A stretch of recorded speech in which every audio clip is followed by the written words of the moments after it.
Greetings, wrestling fans, and welcome to another edition of the Ragin Marks Wrestling Podcast. I'm one of your hosts, Ravishing Randy, joined as always by my good buddy, Rampage Ramsey. Ramsey, what's new, brother? Not much. It's been a while. A lot's just been going on down here. But nah, not much. Life, work drama on my end, you kind of getting settled back in, being back home. So I think we're finally in a decent spot where we can try to get back to doing this on the regular. So I know we've been saying that a couple of times the last few shows, but I think we're gonna like try this in earnest to at least make this work. Yeah, and like I said, I'm always for the free flow. I know the hotel business is very unpredictable at times, and then It's crazy because we're just coming out of summer, and that's traditionally like our slow season. This year's been even more painfully slow, but due to other outside circumstances, it's been a little crazy this summer.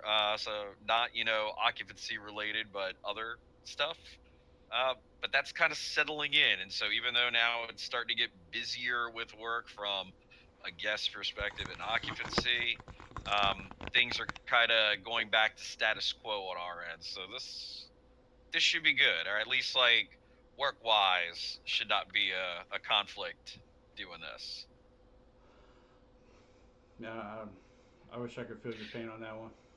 Hey, look, enough BS because this isn't a personal life podcast. I'm sure you and I are probably going to end up doing something like that at some point. But no, this is a wrestling podcast, and there's been a lot of craziness. The last time that we have recorded a show, we were doing a preview of SummerSlam. Yep.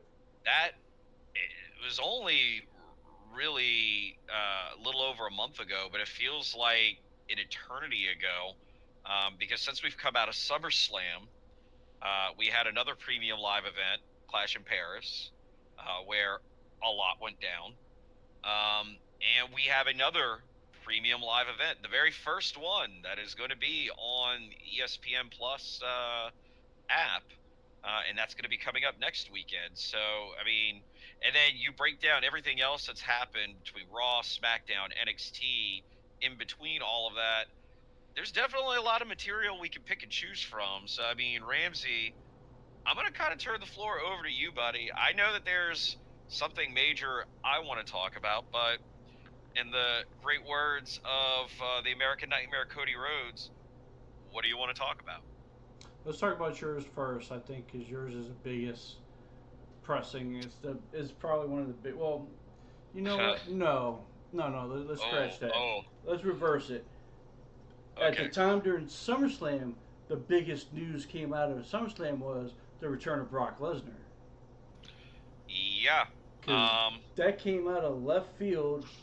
No one, no one was expecting. I wasn't expecting it. nobody. Well, first off, the whole Cena and Cody put on a hell of a match. I will say that there are maybe too many false finishes for my taste. It literally was just like stack upon stack upon stack, putting a hat on a hat on a hat. And it got to the point where, I was kind of like, all right, this is too much. In a way, quick diversion for a second. It was almost like that Lyra Valkyria, Becky Lynch match, and we're gonna touch on Becky in just a second.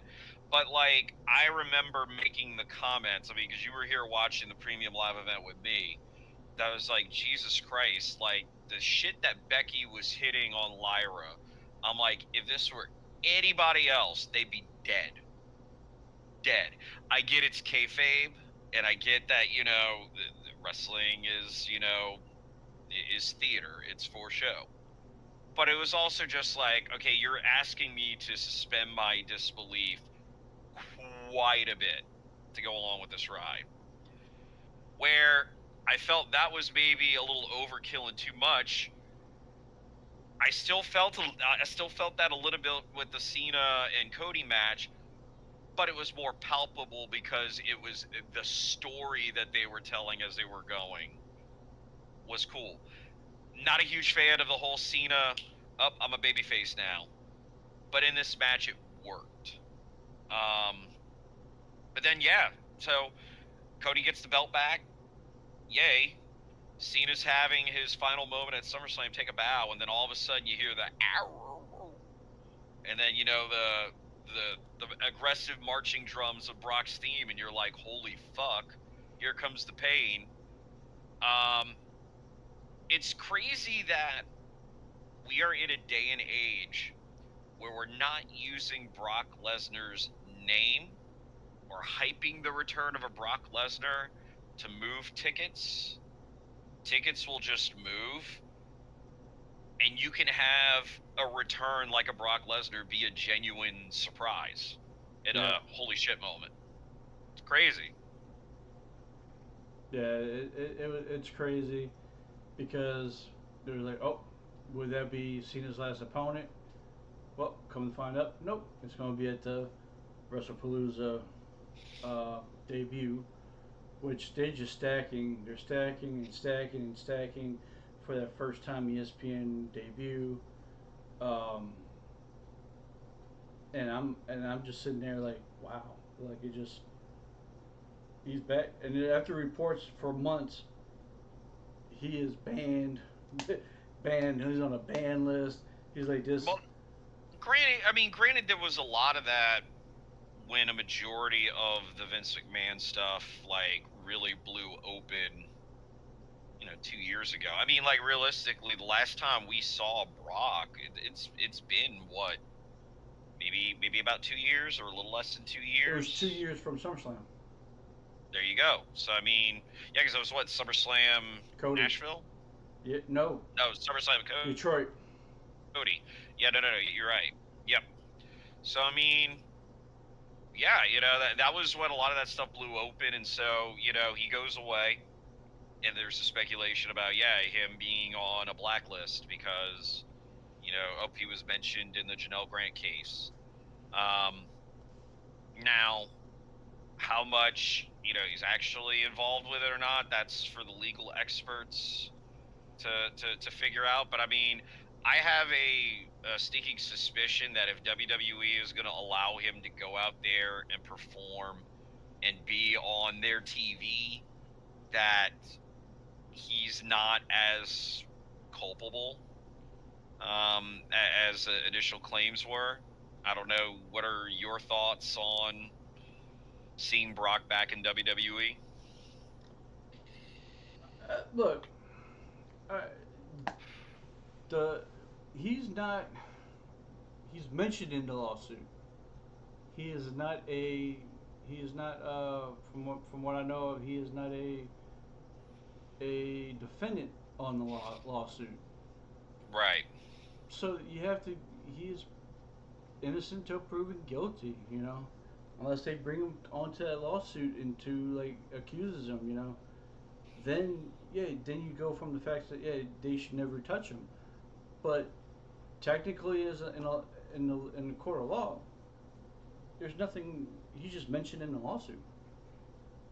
Yeah, or they mentioned that Vince shared inappropriate pics and supposedly promised to basically have Janelle be his whatever, like his personal sex slave or whatever for a night or whatever. But like nowhere in there is it saying Brock is like, yeah, bring it on, let's go, and like actually went through with it. Yeah. You So know, I so mean, it's like one thing if I text you, hey man, I got a hot girl with your name on it. You want a piece of this, blah blah, blah whatever, and you'd be like, oh yeah, man, cool. Yeah. You don't actually do anything, or I share pictures, like inappropriate pictures with you, and you're just like, okay, cool, man. Whatever. It doesn't make you, guilty of anything except maybe being a perv, but yeah. you know, So for him to make the debut, come on, I really thought that he should have stayed.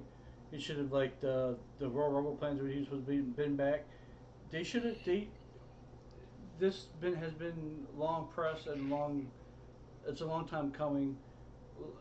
You know, the fans fucking blew their fucking minds off when they heard him.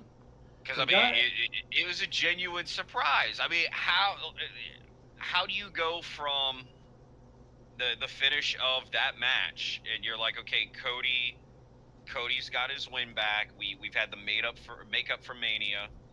You know, like how bad that match was, how good this match was, at least from a pure entertainment standpoint. And then, John Cena taking his final bows, you think that's it, game over.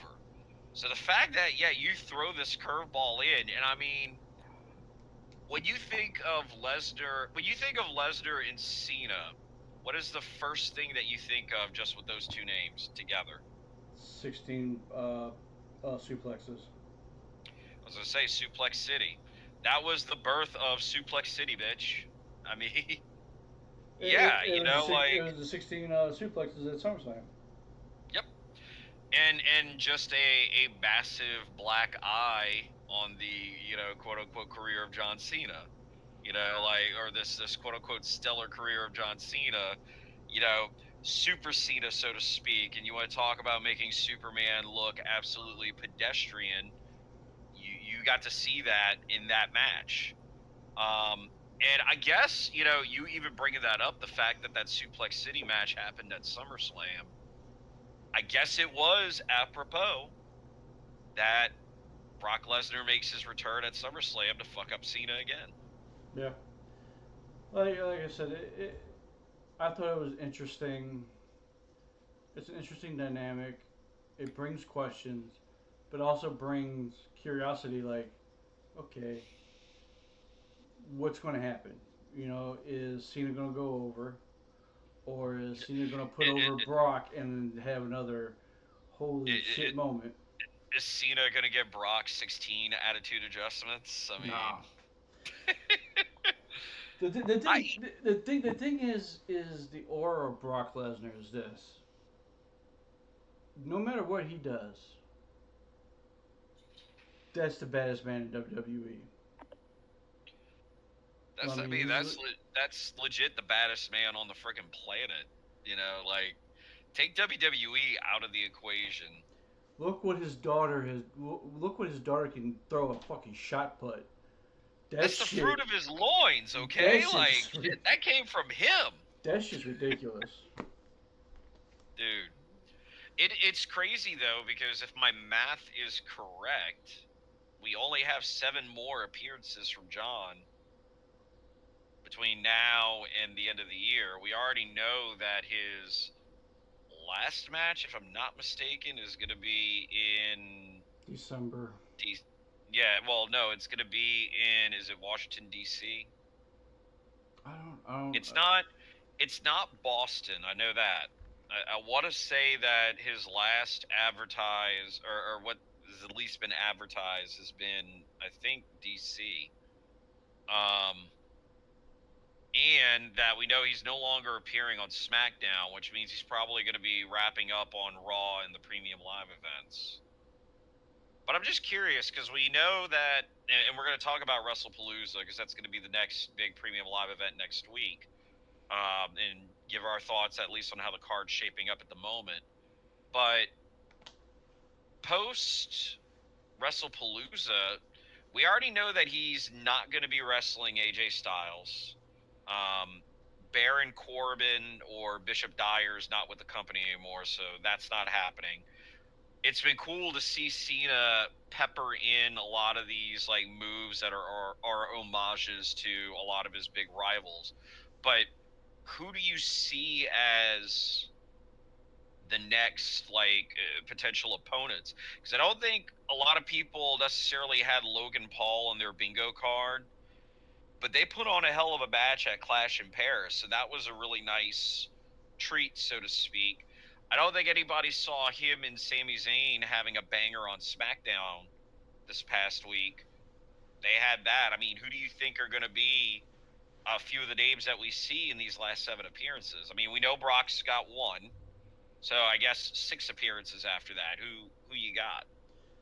I think of one name. I think of one name, and I think it'd be fitting. Contract's about to be up with TNA. He wants to match so bad.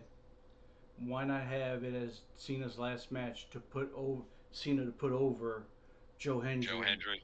his first match in WWE, official as a WWE superstar. What if John Cena were to have that match in TNA? I would love it, but for Joe Hendry's career, I think it would go. His next step is WWE. That contract is coming up. You do it on WWE. You do it on a pay per view or PLE, and you just put over Joe Hendry and let him go skywalk. Let him go skyrocketing off. That's really the only other person I can see on the roster. Because like when you start seeing like old time matches, like all his older opponents, I there's nothing else. You got Brock.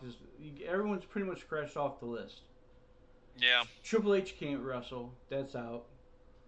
Um, like I said, there's a couple that there's there's rumor and innuendo circling out there that Jericho's contract is going to be coming up at the end of the year, and that WWE is making heavy overtures to get him back.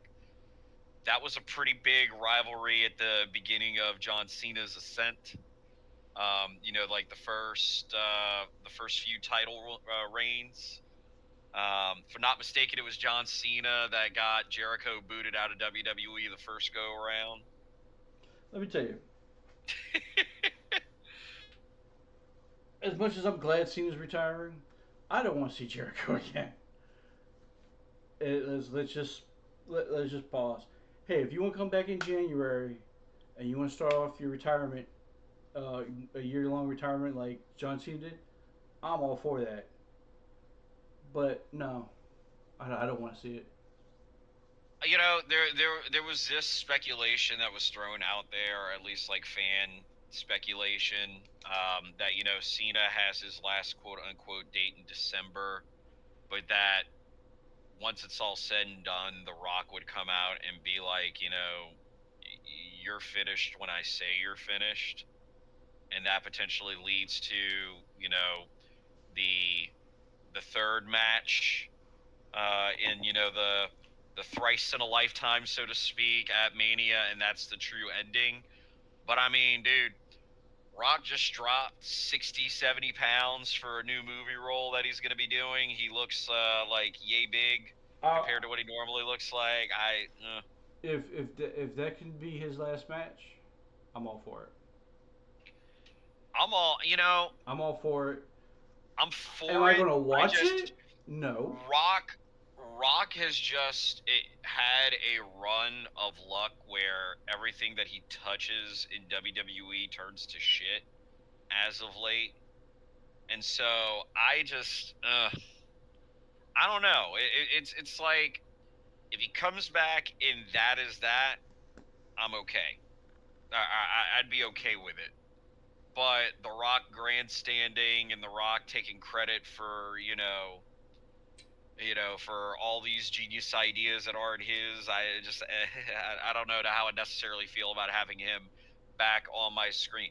I'm dying to see the Smashing Machine, by the way, and like everything that I've seen of it looks fantastic.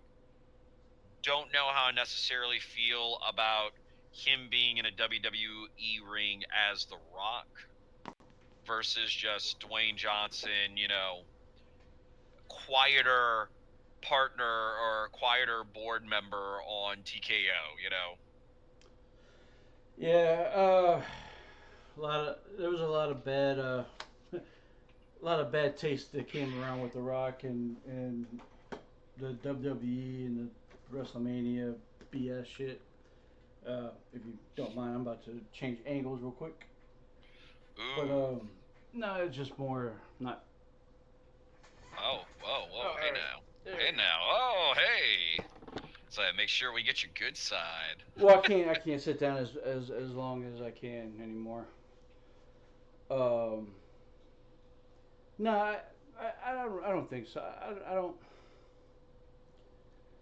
to say his last match, I could name so many names like up and coming talent, Braun Breaker. Uh, but you know what? Anything could happen. They could bring Bishop Dwyer in because guess who made a fucking appearance on NXT the last Prince Pretty, episode? baby, Prince Pretty, and you know, I am. I can't believe it's taken him this long to get Tyler Breeze back because he still makes appearances here and there for WWE, like Well, with the whole up down down thing. He's still around the Performance Center. It's like, just fucking bring it back already. well, You need more male talent on the NXT roster. well. The Let him thing, fucking be the upper statesman, so to speak. Come on. the thing with him with Tyler Breeze is he was happy doing an independent thing where he was going on doing his thing. Oh, excuse me, doing his thing, and then working like doing up down down, and then all the fanatic stuff. He was doing a lot of backstage and still training to help help train the wrestlers in NXT. Um, but he got to be able to go around the world and do his career, here and there. Um, but like I said, I'm not going to be shocked because I think WWE will do anything if John Cena says, "Hey, I want Bishop Dwyer," WWE is going to go get him. Yeah. And I think, hey, why why not stop at Bishop Dwyer? Let's get people in there that they want us that matches that could be. How about Obi Femi? How about getting Coke back from AEW? Yeah, sadly that'll never happen. But maybe we could get the next best thing. Maybe we can get Zack Ryder in, because John Cena did ruin his life. Yeah, but I think he's killing it in the Indies. I know he I, is. No, I know he is. He's making I way too much money, and he's got way too good of there a thing there on the indie scene. there's a lot of opportunities for him that came back previously, and he's been passing up because he's like, hey, this gig is too good on the But a indie one, scenes. but a one-off for the John Cena retirement tour. I mean, Yeah, could happen. Who knows? I've seen crazier things happen. I've seen CM Punk, of all people, return back to the WWE. You know who And else damn do we it, see? You know who else we see make a return back to the WWE? AJ Lee. I look, I if I go back to 10 years ago, okay, and we look at what the Divas division was like, and you could sit there and you could say, like, to their credit, there were a number of women that were on that Divas roster that were trying their hardest. And it's like you could sit there, and some of them you could sit there and say, you know what, they're they're not that good in the ring, but they're giving it their all and they're trying. Okay. Then you have a talent like AJ Lee that it was one of those things, like the level of talent that she was compared to a lot of the other women that were on the roster, and the fact that nobody could really be at her level, or the ones that could be at her level were few and far between.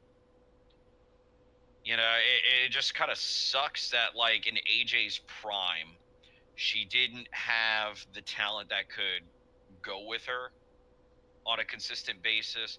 But not only that, this was also a day and age where the women were just fighting to get any time on TV. 5 minutes, let alone what we see now, where we have women main eventing Raw or having, like, 20, 30-minute clinics. Um, it sucked that we didn't get it back then. And I feel like when she left, especially because she wasn't just a good in-ring talent, she was great on the stick. She had charisma. She had personality. Um, the fact that the women's revolution kind of came and she wasn't there to kind of enjoy the fruits of her labor. Because the whole thing about give divas a chance and all of that, AJ Lee was one of the ones that fired the first salvos of that on Twitter. You know, you got Stephanie McMahon making comments. I think it was like a Patricia Arquette. I can't remember if it was like an Oscar. Yeah, it was like an Oscar speech about, well, we should have more respect for women actors, and we respect their voices and all that. And Stephanie McMahon was waxing poetic about she's right. We need to you know um, give women a stronger voice or whatever. And then AJ Lee just freaking calls her out right there and is like, "Yeah, you say all this, but we're barely able to give 5 minutes on Raw, or get any TV time. You got a lot of talented women on this roster that you do nothing with." So it was like calling out your boss on Twitter, all this stuff. I say all that to say she leaves in 2015, shortly after WrestleMania. You have the rise of the NXT women, so to speak, the four horsewomen on the main roster, and then kind of from there, you've seen the women's division in WWE develop, get better, get more time, and everything. And her not being there for it. She missed out the first iteration of the of the generation to that started the women's revelation. Because let's be real, I know what they say, the four horsewomen and everything, but it all started with two girls, Paige, Emma, NXT. They called up Paige. Yep. They called up Paige after WrestleMania 30. And the And AJ problem, and AJ got to work with her post that WrestleMania into her last WrestleMania 2015. but at that time, AJ Lee was also suffering from, I believe, neck injury. Yeah, I mean, and So, that had a lot to do with it. But also at the same point in time, like, think about this too. Like, um, shortly after WrestleMania 30, and after her dropping the title, AJ takes the time off to get married. CM Punk gets fired or receives the notice of his termination on their wedding day. And then after their honeymoon and everything, oh, by the way, now you have to go back to work for the company that just fired your husband, that you're dealing with a lot of nagging injuries, and then one of those nagging injuries ends up being something more serious that could have, if she took a bump the wrong way, perhaps left her paralyzed. It just, to me, it was not a good situation it for her was to a good be it in. was a good situation, but she was in that beginning iteration because the matches between Yeah. her and Paige were very good, and it started that way because it's like, all right, we can see the future. We can see the future. We have a wrestler like Paige and a wrestler like AJ come together and actually show what women wrestling can do. That was the beginning, but she was all the way when she was out. She decided like it's time to go. Yep. Then they start bringing up all this talent up, and then she missed that boat. But you know, I was talking to Kevin, and Kevin was asking me about AJ Lee because like, was she good? I was like, oh, she was really good.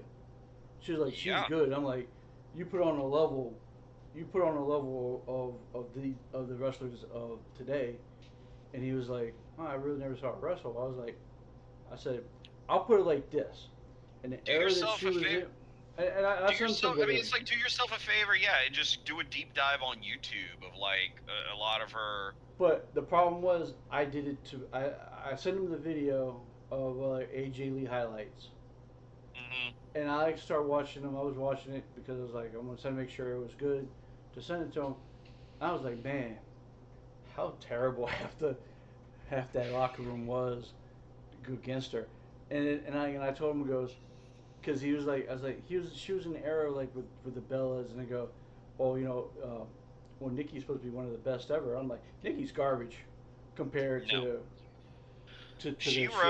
she rode John Cena's coattails, and benefited for a while off of her relationship with John. Now, granted, I will give her credit.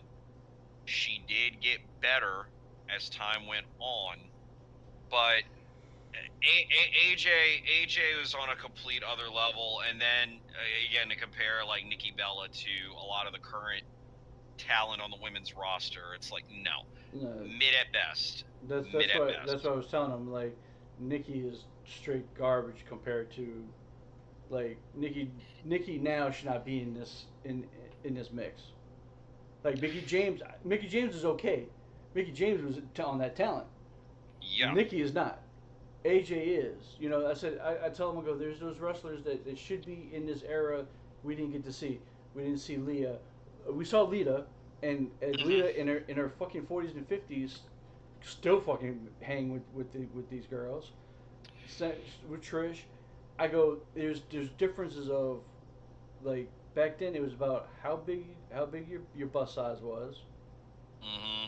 if you got blonde hair, or you got you got the the most buys in calendars and swimsuit ads and whatever.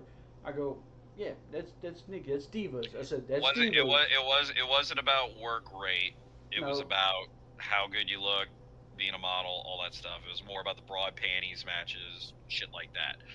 Um, I mean, I will say there are some names from that era that you can pick out and say, like, hey, Natalia could definitely go in the ring. Kind of when Beth Phoenix left was when AJ, so we kind of missed out on that as well.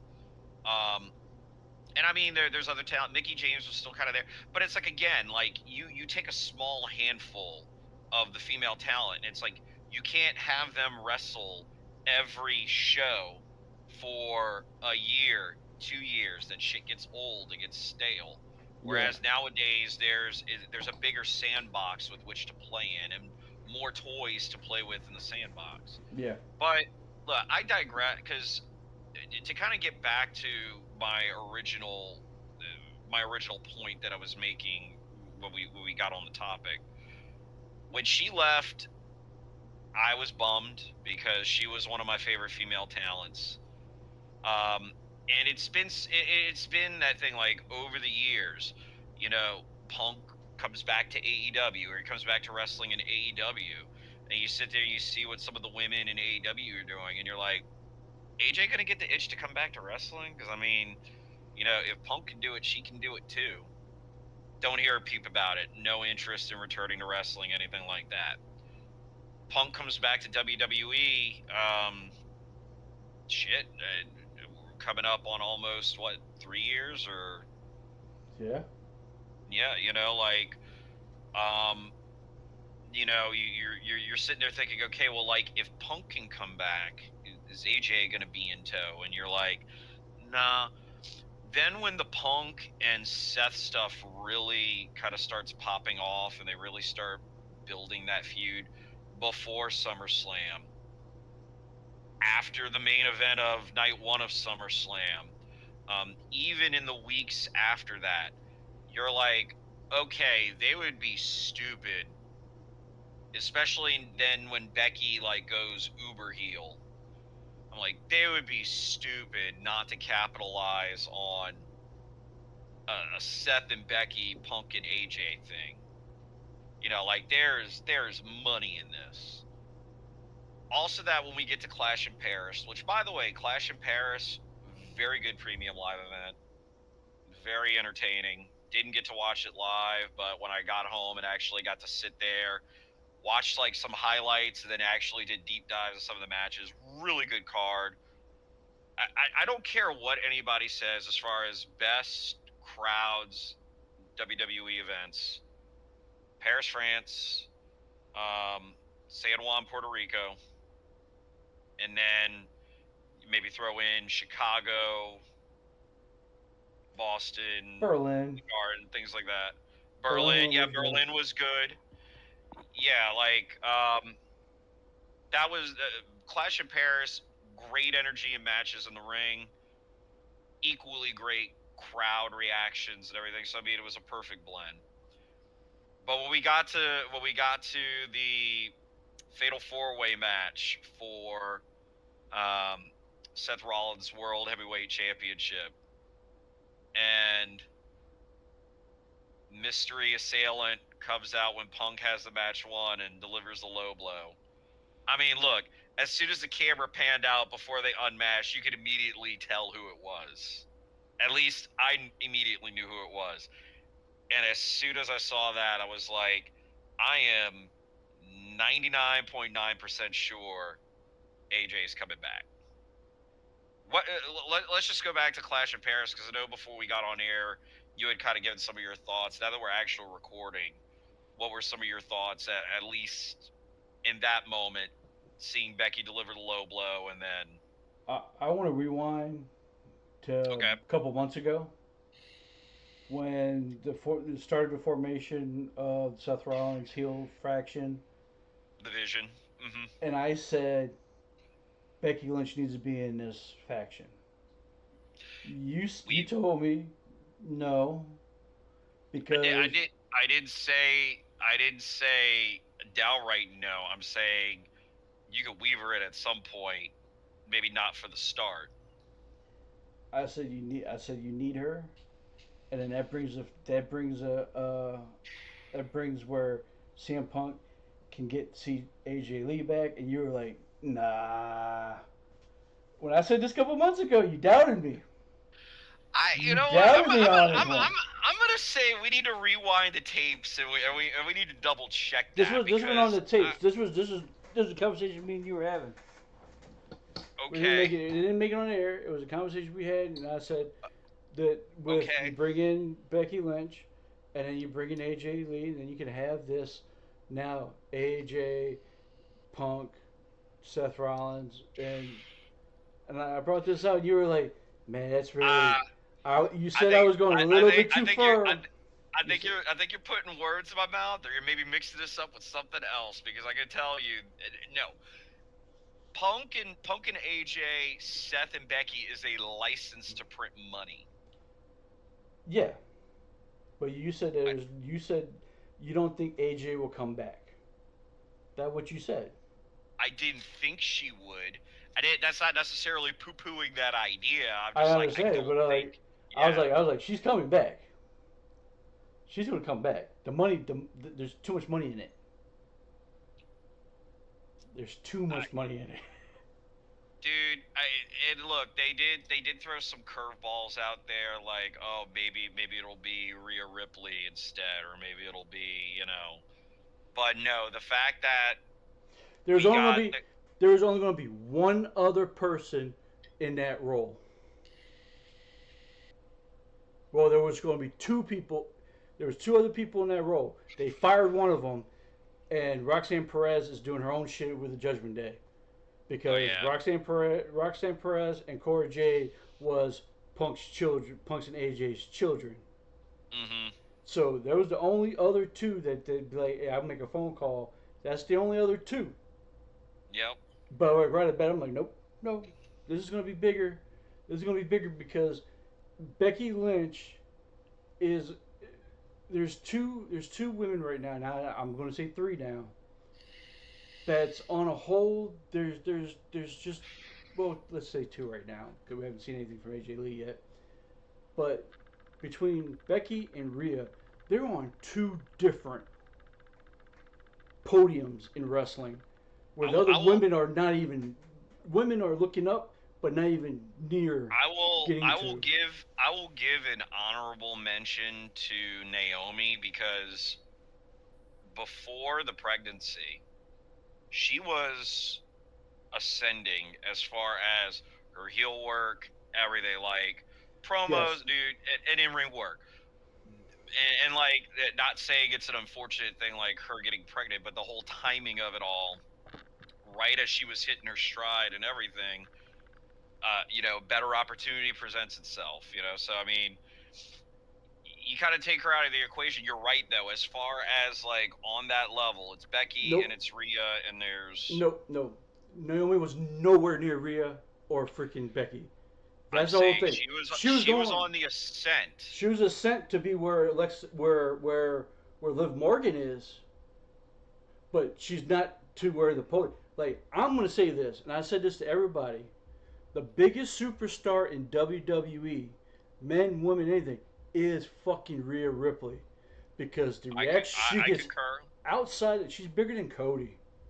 She might not sell merch as big as Cody, but she is I will at so least huge I in the will at world. least say that she is right up there with Cody and with Roman as far as aura, as far as like the second that music hits, and like I guess to Oh, that it, extent too, you can throw Punk in that equation too, as far as aura, yeah. you know. I'll give you. But getting back to AJ though, like and granted, as soon as they announced that SmackDown was in Chicago, I'm pretty sure that removed all doubt. And the fact that like as soon as her music hits, and by the way, like shout out to Becky because and this was also something we were talking about before we hopped on to record.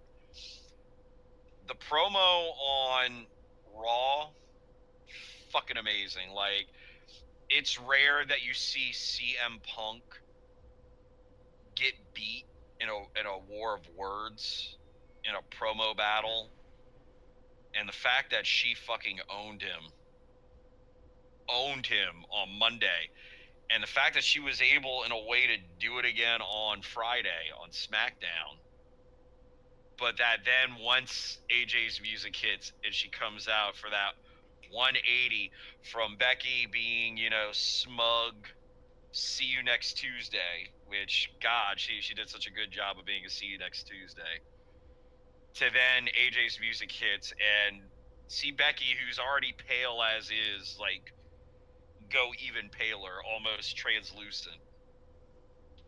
Um, the fact that Becky sold the way that she did for AJ, not just with the facial expressions, but also the the beat down everything. Like Becky is definitely doing her best work right now as a Yeah. heel.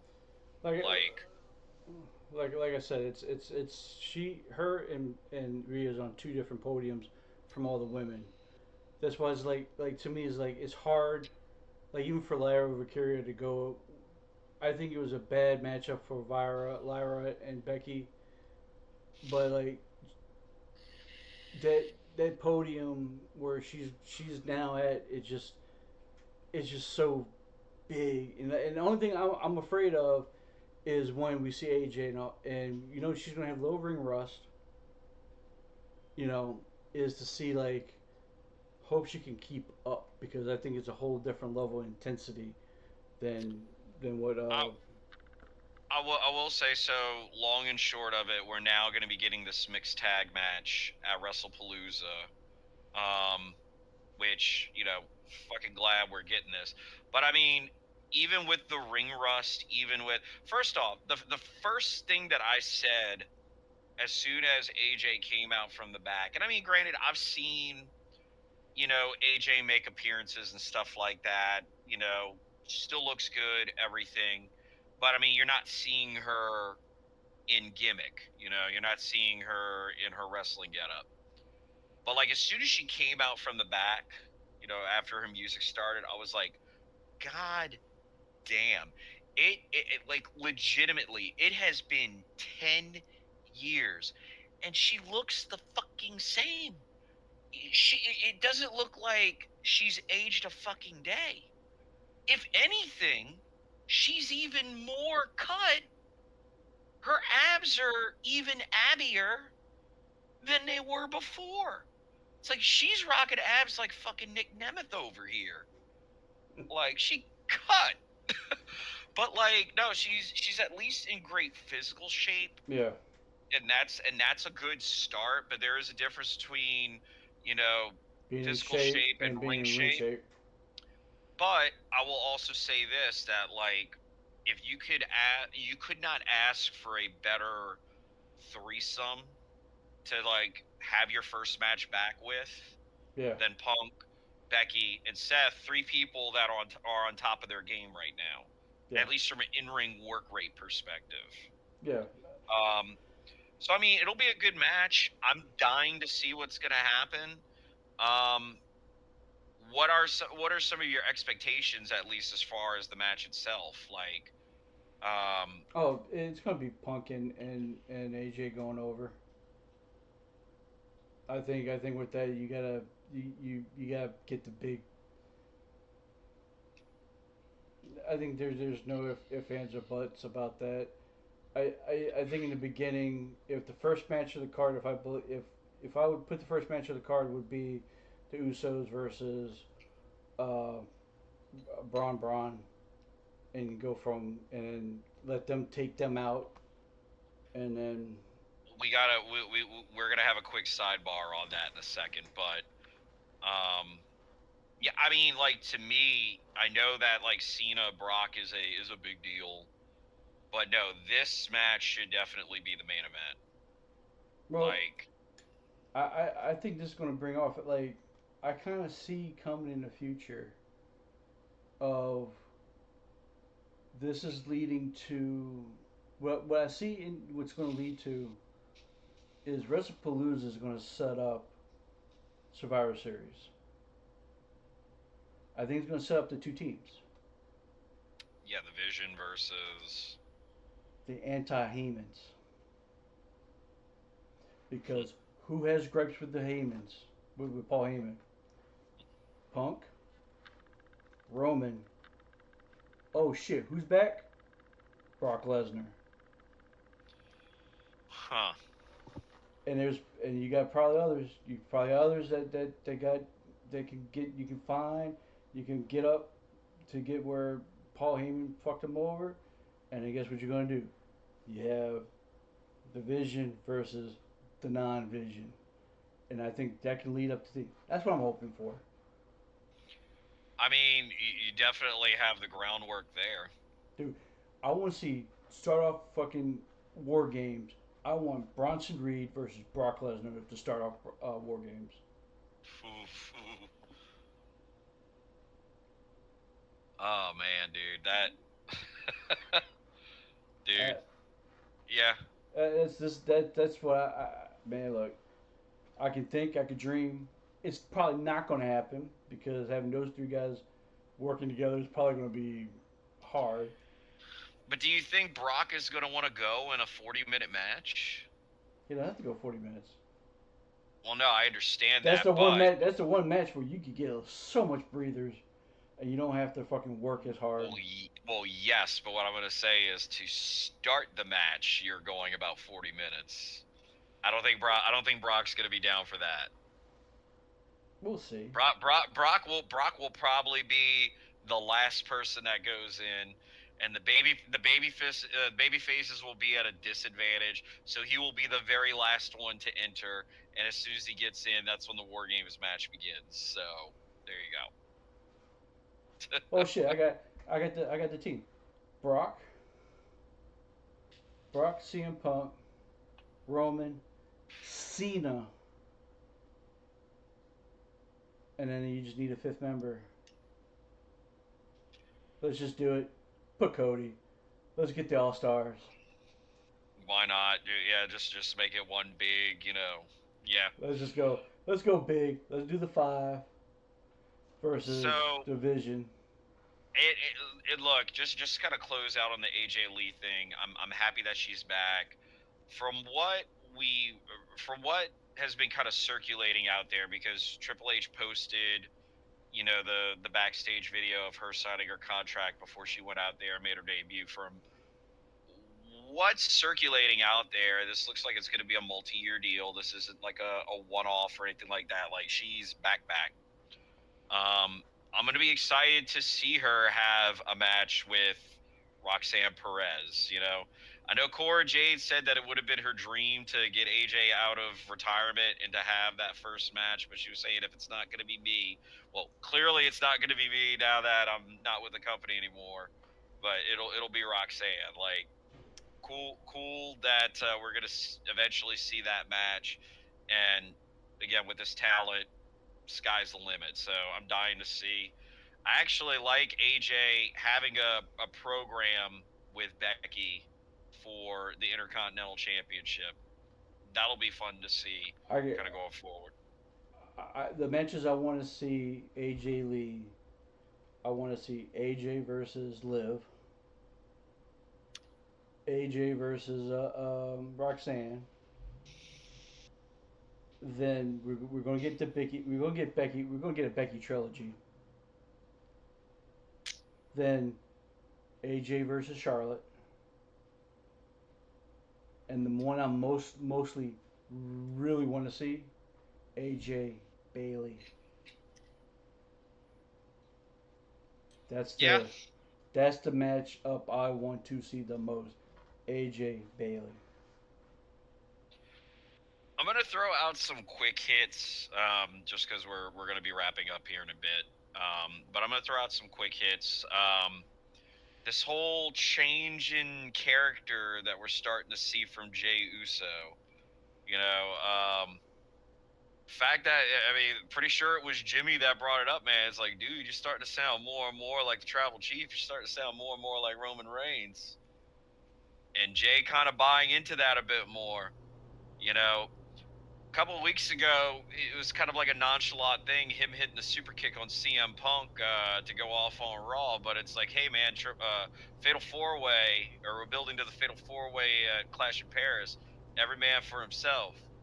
But then him spearing LA Knight at the end of the night, when there's all the stuff that's going on with the Bronze and everything like that.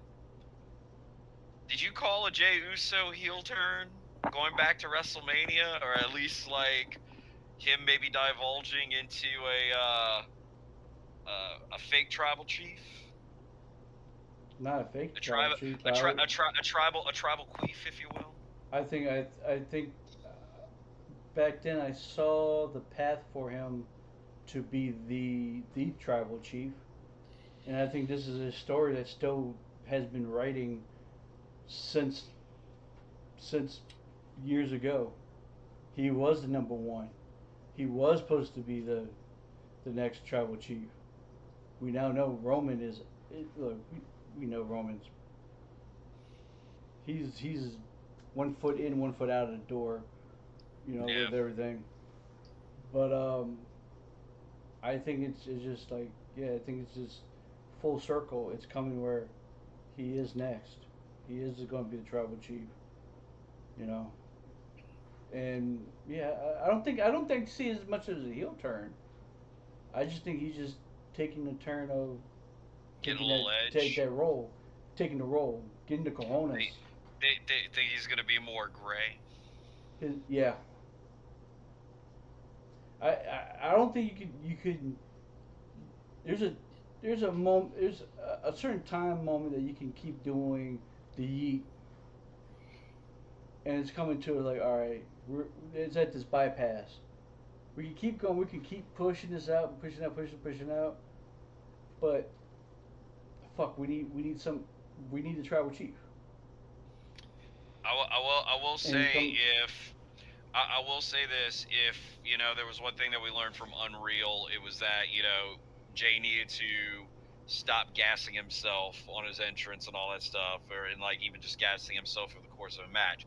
And like, granted, going from being a tag team wrestler for years and years to then being solo, it's definitely a different stamina exercise.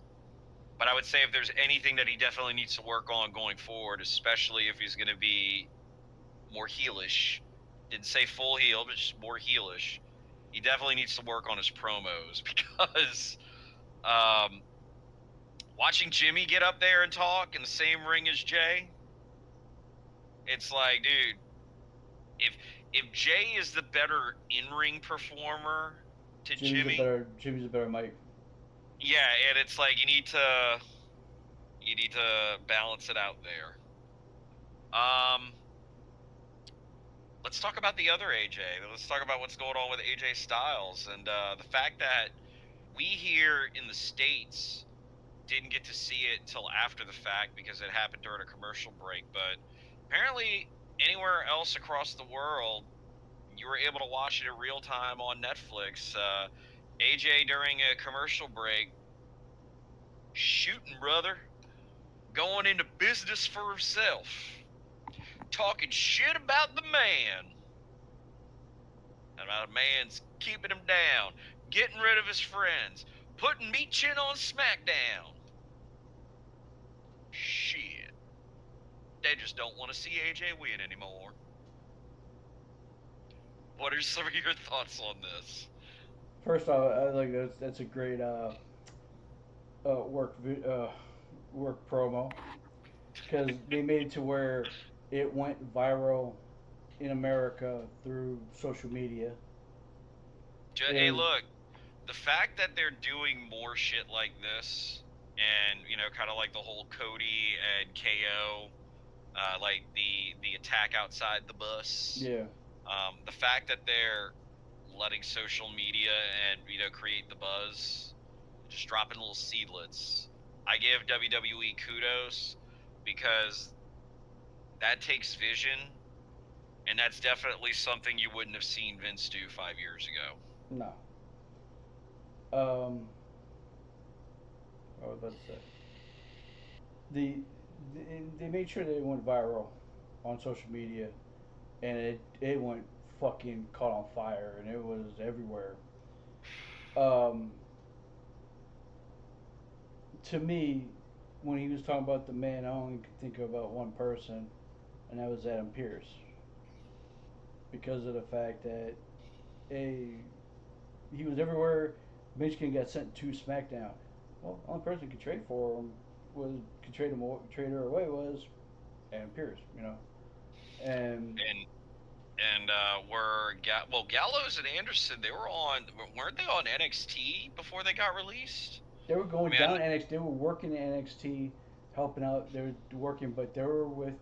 It was the whole clique was in Raw, and then they fired Luke and Gallows, um, Meech into SmackDown. and then sent Michin like a month or two later to SmackDown. So it was like all it was a one after another thing, you know. So it's like I think of Adam Pierce because I keep hearing I've been hearing the rumors last 2 years. Adam Pierce is ready to go back in the ring. He got cleared, and then like I've been saying on this program for the last year 2 years, my WrestleMania match is you know um, Nick Aldis Nick and, Aldis and Adam Pierce. and Adam It, Pierce. we're both kind of in agreement for that. Like, if not Mania, then at least like Survivor Series. I mean, you remember the days of brand supremacy. Like I mean, like that was a match that we kind of felt like at least the last 2 years was bound to happen, and it hasn't. I've seen people throw out there the fact that there's a TNA connection between Nick Aldis and AJ Styles, and the fact that you know there's a TNA connection. Nick Aldis is in a position of power as well. Maybe he was the one that put the nugget in Adam Pierce's ear to trade Meechin. Maybe he was the one that mentioned like, "Hey, we really don't need Gallows and Anderson anymore. We can part ways with them." Like there's a lot of different things there. So could it be Triple H? Could it be somebody that is actually in TNA that's putting nuggets in people's ears as far as like, hey, like get rid of this person, get rid of Look, that person, make AJ's life hell. There's a lot of different ways you could go with this. I just I thought about somebody, and I'm just gonna put it this way. I'll put it this way. AJ signed his last contract, his last wrestling contract. He's going to retire when his contract is ended. I have a question. Do you think Shawn Michaels had his last match ever in wrestling?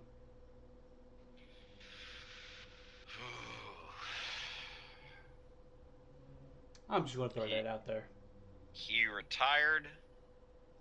He came back. He came back in Australia for the money. Um, it's a possibility. I would love to see it. I'm just thinking. Just thinking. It's Triple H. But we know Triple H can't wrestle. Hmm. But what's the one dream match that we can say we wish we can always have? AJ, Shawn. Shawn steps in for Hunter to wrestle AJ. I I'm just throwing out there. That hey, dude, I'm on board with that. I look, I do feel like, especially with this working relationship that WWE and TNA have now, that it is only a matter of time before AJ goes back to TNA Oh yeah, without a doubt. and, and finishes out his run there. Now, granted, whether it's for a year, handful of matches, whatever, I feel like when all is said and done, AJ helped to build that company. To me, it only seems right that he finishes his career with that company. He made it to the big time. Now that TNA is getting more exposure than they've had in a long time, if ever, Yeah.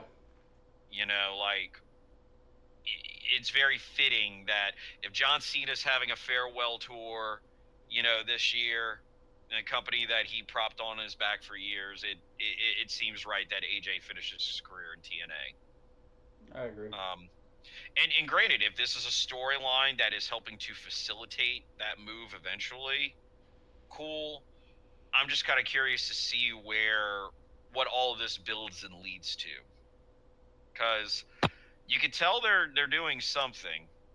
You don't have him go out there and shoot brother, and then a couple hours later blast it all over your socials. Like, granted, people are blasting it on social media, but then WWE posts it on their YouTube, on their Plus, Twitter, plus, all of that. look, after the CM Punk pipe bomb, they are really real fast to turn off the microphones if they don't know. Like, if it's not playing, those microphones are going to be off. So Yeah. it's like I said, it was like, oh yeah, that was a shoot. WWE's not gonna let that do. I don't give a Nah, fuck. nah, There's no bruh. way it's gonna be like that. It was a shoot, brother. Oh, it was a shoot, all right. No, man, but I'm definitely curious and excited to see when you got AJ's son chiming in on Twitter, being like, "Yeah, fuck them, man. They're doing him wrong." All this other stuff. Like, I'm genuinely curious to see where this rabbit hole takes us. Um, Real quick, let's talk about the WrestlePalooza card as it stands at the moment. We've already kind of touched on John Cena, Brock Lesnar. We've already touched on the mixed tag match. We sort of got into the Usos and the Vision, but I mean, quickly embellish on that a bit. Um, Kind of nice to see the Usos back together. Um, I want to see the Bronze go over in one fucking match. Like, the only thing that's been killing me about this heel faction is they always lose. Now, granted, they make them pay for it post match, but it's like, how am I to take you seriously when you lose all the fucking time? Um, To me, I don't think it's a detriment for them losing. I I don't think it's a don't. detriment because they're so strong. Because what they do afterwards puts fear in you. I It's get like, it that oh, it gets their heat back and it makes them more menacing, but I need to see them win shit here and there. I'm not saying they have to win 9 out of 10 matches, but fuck, at least 4 out of 10. Like, I need them to win the titles. I need that too. I need them to win the And titles. and like, I'm sorry. What the fuck are Finn and JD doing? But I kind of feel like what they're doing with the belts now is what they were doing with it the last time that they were the tag champions, where they barely fucking defended them. the I know they problem is did a couple weeks ago, but shit. the problem is that the tag team division in on Raw is is weak. Understood. And but And you that know what? and that But tag you team know what? division in SmackDown, that's why I'm always okay with one tag belt. You can do just one tag belt because damn, you don't have. There's not that tag division in Raw is just horrendous. thing is, you have a fucking tag team in the Bronze. And like to me, if Becky's got the women's intercontinental, Seth has the world championship, and I get that this faction's all about Seth. But if this is your vision for the WWE and what you want to see, then fuck, let's just go ahead and put the fucking tag belts on the Bronze already. Shit. This is the match that we should be getting at WrestlePalooza. Don't get me wrong, again, I'm happy to see the Usos back together, but shit. Like I said earlier in the previous episodes, I don't want to see the Usos together until they have to face the Lucha Brothers. That's the matchup. Well, so I'm gonna give you what I think is a spoiler here. All right, this is how I see this going down, especially with Jay showing this darker side, so to speak. I see the Bronze winning. I see Jimmy eating the pin, and I see Jay making him suffer for it. Oh yeah, yeah, I can see that. Yeah. And then of course the match that we were supposed to get in Paris didn't get in Paris, but we're getting it at WrestlePalooza now. Stephanie Vaquer. Well, actually, take that back. The match we were supposed to get in Paris was Stephanie Vaquer and Naomi, but now we're going to be getting Stephanie Vaquer and Io Sky for the vacant Women's World Championship. Do we finally crown Stephanie Vaquer and see where we go from here? I don't have I don't hate the idea of Io having the belt again, but it's like you just crowned her at Mania, and then you did the swerve with Naomi at Revolution. But I mean, I kind of feel like let's go with another talent, a talent that was red hot before WWE shelved her for whatever the fuck reason. Well, the problem was is like when she won the title match opportunity. Then it was like okay, it's not SummerSlam, but it's because the Queen of the Ring gets the SummerSlam, she's going to get at the at in Paris, In Paris. and then Naomi comes pregnant and it's like oh shit.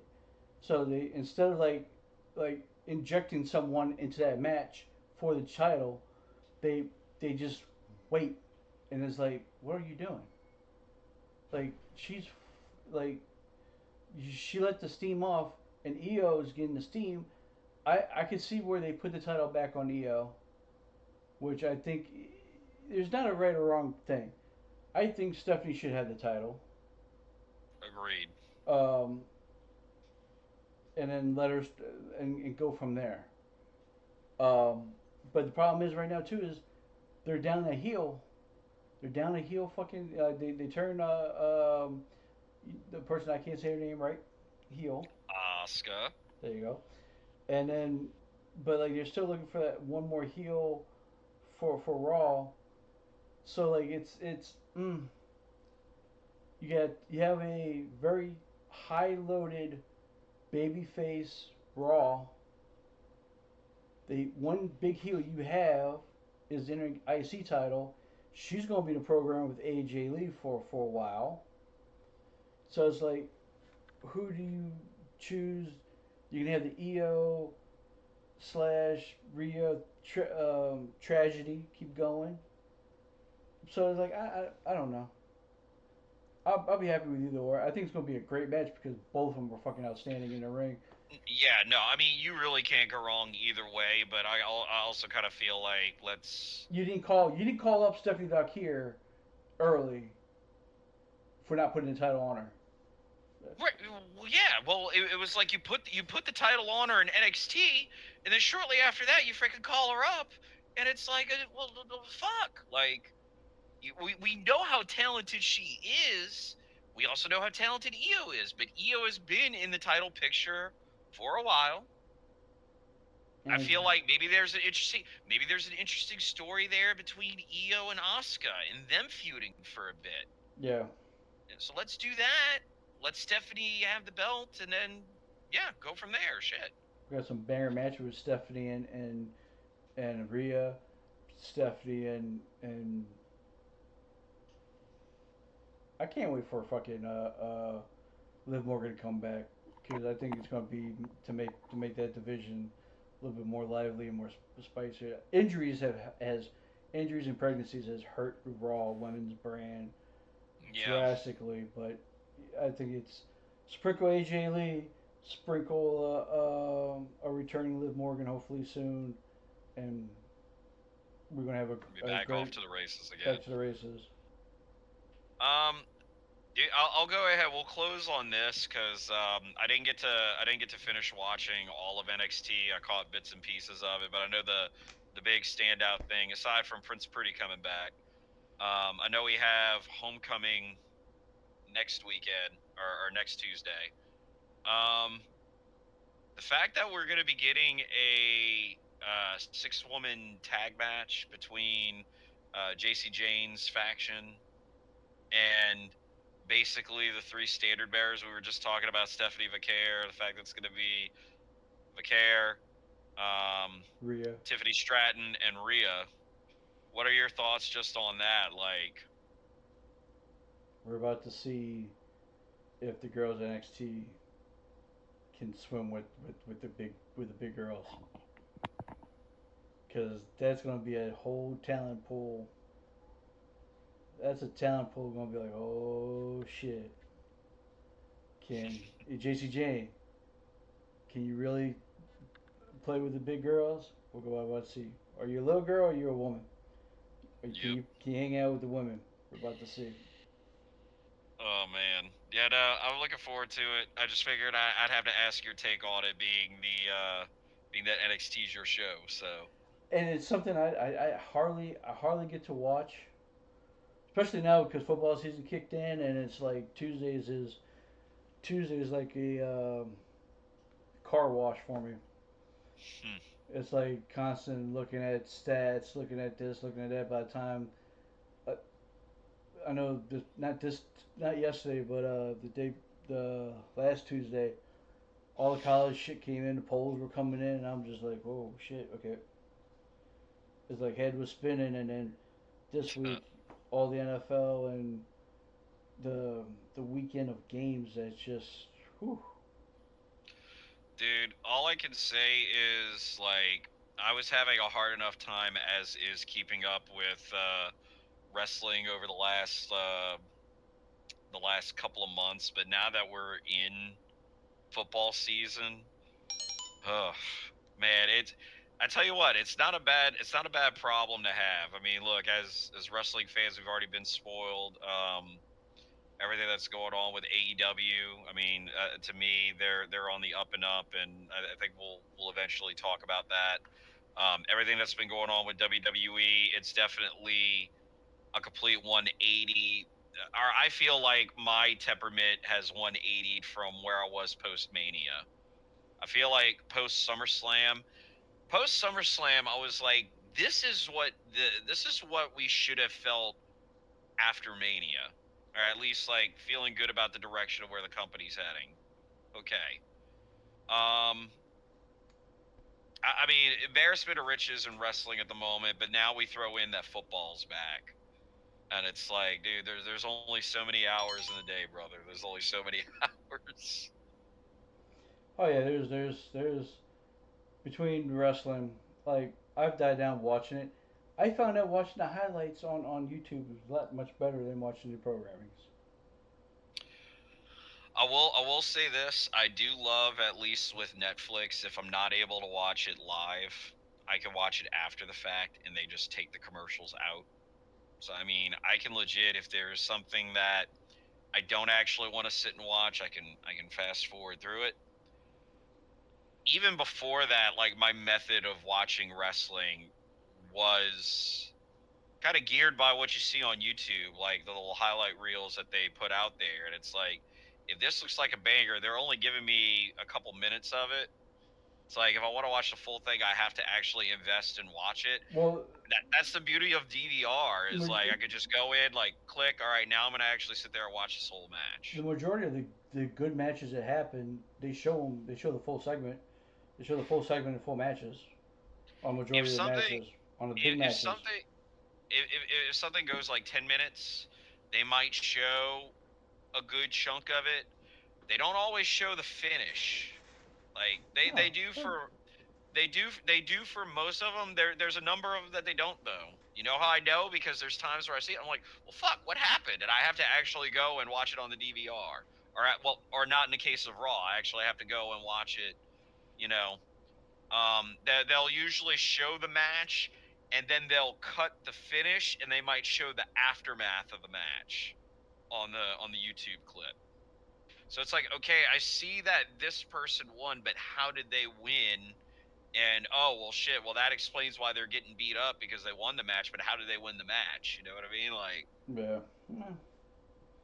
but no, it's gonna be good. Kind of getting back in a rhythm with this, or at least like trying to do this at minimum on a bi-weekly basis. Again, I know we say this, but I'm actually committed to trying to do this and make it work. So we'll figure it out. You and I are going to be in studio as soon as things get more settled as far as the work on the apartment. So Yeah. And then this past 2 weeks, I've been involved in a lot of talks, and probably gonna be helping out my sister start her YouTube channel, and be doing more about like some alcoholic drink basis and mental health awareness. So we're gonna do like a bartending channel and that, and then there's some other projects down the road that dealing with another business. So I was like, I was looking at this maybe like, oh, I don't have to do as much anymore. Now it's like, yeah, I pull me right back in. So it's gonna bruh, be dude, crazy. dude, especially now that you're back in town, and I will say this too, especially with football starting back up, like we need to actually podcast about some college football and about now that the NFL started back up too. Need to touch on that, man. Like shit. Uh, and I know this is not wrestling based, but I'll tell you one thing, and I'll tell everybody. I've been really I've been disenchanted with the NFL for the past 5 or 6 years. Don't like some of the rule changes that have been going down. But this past weekend, the games, man, they brought me back in. I was like, fuck, they were so good. That was some of the best. This is probably the best week of NFL games in a very long time.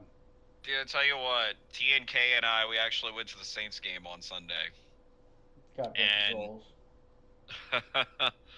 hey, got free tickets. I was like, man, hey, look, they're free. Um, spent half the game in our seats and the other half in the Champions Club, which pretty nice, pretty nice. Um, they didn't look god awful. Look, they committed a lot of stupid penalties. I mean, I think they were penalized something like 16 times. Can't be doing that. There were definitely plays to be had out there. Yeah. Um, as long as I see them progress and get better as the season goes, like, look, I already know that the season's fucking wash, all right? Yeah. But if you see progression, I'm all for it. Like, they didn't get run out of the dome. It was competitive until the end. So, as long as I see that, I'm okay with it.